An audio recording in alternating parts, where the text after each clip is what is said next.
A Victorian style fantasy world. Tall handsome men, pretty girls in pretty dresses, life of luxury, wealth, banquets, tea parties with the ladies, and last but not least, you are fighting for your life. Welcome to the Otome Isekai world. Sorry girl, you aren't the main character of the story, the OG female protagonist who's kind, caring, and getting her happily ever after with the love of her life. Yeah, not happening to you. She's all the way over there on the other side of the banquet hall, the diamond of the social season with never-ending suitors lined up, all patiently waiting to court her. And look at you, all the way over here, shunned into the cold corner of the room. Or maybe the atmosphere was too much, seeing the sneers made towards you, overhearing the gossip about you. So you're outside by yourself on the balcony now, looking up at the stars and wondering, what the hell did you do to deserve this? Well, you better prepare yourself and hold your breath, cause girl, grab the closest mirror and look at yourself. You'll find that the eyes looking back at you are the eyes of the villainess. Congrats! You are the villainess of the story. The story usually begins with you, our villainess, but also the female lead of the story. First chapter, you're killed off. Yeah, sorry, didn't last long. Then you're either reincarnated into your younger self a few years before your death, or you've woken up as a character in your favourite Victorian-style romance novel/game.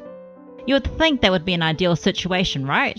You've just been given a second chance at life, and this time round, with the perks of knowing the upcoming events that will come your way.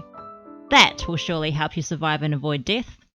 But being reborn as a villainess will of course not be easy. You've learned from your previous life that if you continue living in your villainess ways, i.e., bullying the OG female lead, being jealous of the OG female lead, and trying to ruin the OG female lead's love life with the male lead, that will eventually lead to your death again. So the first step in surviving an Otome Isekai is to rid yourself of your villainous ways. It's time to turn a new leaf, time to make a change. So now you try your best to live more honourably and righteously. You're kind to your peers now, to your maids, to the OG female lead. Heck, your behaviour is probably now the spitting image of an actual OG female lead. And by living this way, it gave you the chance to see the contrast to your previous villainess life. It's like you're seeing things with a new pair of eyes.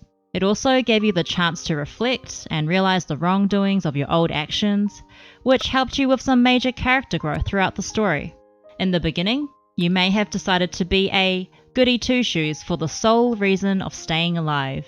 However, you're now living like that due to the goodness of your heart. Congrats again! You have now been rewarded the Ultimate Character Development Award. Everything sounds smooth sailing so far, doesn't it? You, our female lead, has overcome a major hurdle that was preventing you from living the best life, i.e., you're no longer a bitch. But we all know this wouldn't be an Otome Isekai if that were the case. We're not here to read a peaceful slice of life coming of age. Pleh. In this story, pretty much everyone is out to kill you. And the most dangerous of them all, the people who are meant to love you the most. Your mother, your father, your sister, your brother. I'm sorry, your family isn't here to love you. They're here to despise you and leave behind a big package of psychological trauma for you to deal with. And if you've isekai'd yourself into a world where you have a sister, half-sister, stepsister, any kind of sister, then you've won the jackpot. By far, she'll be the bitchiest family member of them all.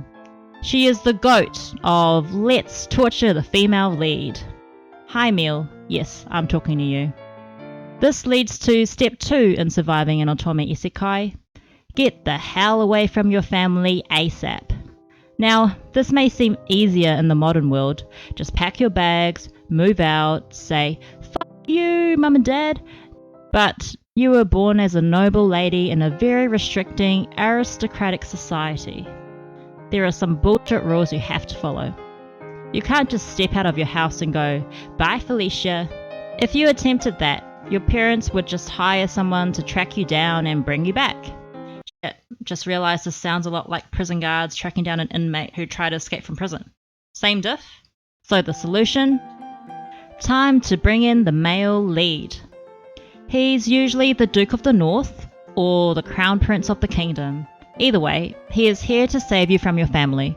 The only way out is to marry his ass, which is a fine ass indeed. He takes you away to live with him, and voila, happily ever after. First, you'll need to get on his radar. He's probably never met you, or if he has, probably forgot they even existed. At the next banquet, it's time to woo him with your charm, or cringiness, whichever works for you. Then make a proposal on this marriage. A proposal from a total stranger?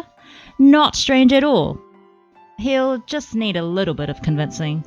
Perhaps he may also benefit from this marriage. The strengthening of political relationships, finally getting his parents' off his back as they've been badgering him to get married for too long. After providing him with a long list of reasons on why he should marry you, he finally accepts your proposal, usually on the basis that you and him are not to fall in love. So a loveless marriage, a business transaction if you like. But we all know this wouldn't be an Otome Isekai if both parties don't eventually catch feelings. You can try your hardest to keep the marriage loveless all you want, but romance will always make it out on top. That is the typical story you'll find yourself reading in an Otome Isekai. For me, I'm hooked on the Manhwa manga versions. However, you can find it in the format of a novel or actual Otome game. There are even some anime adaptations already out, and some new ones coming up. The first story that got me hooked on this genre is The Reason Why Raeliana Ended Up at the Duke's Mansion. Yes, the title names can get a bit long sometimes. To me, the storyline was a fresh take at first.